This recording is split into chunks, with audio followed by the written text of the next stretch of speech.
સિદ્ધપુરમાં કાર્તિયોકના મેળામાં અંદાજે 12 લાખથી વધુ શ્રદ્ધાળુની ધારણા। ઐતિહાસિક અને ધાર્મિક નગરી માતૃગયા તીર્થ સિદ્ધપુરમાં કાર્તિકી પૂર્ણિમાનો ધાર્મિક આધ્યાત્મિક મહાત્મય ધરાવતો કાર્તિયોકનો મેળામાં 14ની સાંજથી પૂનમની સાંજ સુધીમાં 6 લાખથી વધુ યાત્રિકોએ મેળાનો લાભ લીધો હતો, જ્યારે સમગ્ર 7 દિવસીય મેળામાં 12 લાખથી પણ વધુ શ્રદ્ધાળુઓ મેળાનો લાભ લેશે તેવી ધારણા કરાઈ છે।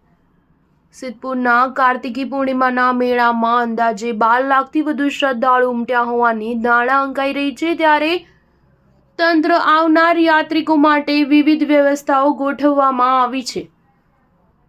સરસ્વતી નદીના પટમાં ભરાયેલ કાર્તિયોકના મેળામાં પૂનમના દિવસે લાખો યાત્રિકોનો અવિરત પ્રવાહ જોવા મળી રહ્યો હતો। સરસ્વતી નદીના પટમાં લાખોની સંખ્યામાં માનવ મહેરામણ એવો ઉભરાયો જાણે કીડિયારું ઉભરાયું હોય તેવા દ્રશ્યો જોવા મળી રહ્યા હતા। નદીના પટમાં અવનવી ચકડોળ, ચકરડીઓ, મોતના કૂવા, નાનું ચકડોળની રાઇડ્સમાં લોકોએ મજા માણી રહ્યા છે। આ મેળાને શેરડીયો મેળો પણ કહેવાય છે, ત્યારે મેળામાં મોટી સંખ્યામાં શેરડીના વેપારીઓ પોતાનો વ્યવસાય કરી રહ્યા છે। મીઠી મધુર શેરડીનું નદીપટમાં મોટા પાયે વેચાણ થઈ રહ્યું છે। SAR News 7 Siddhpur.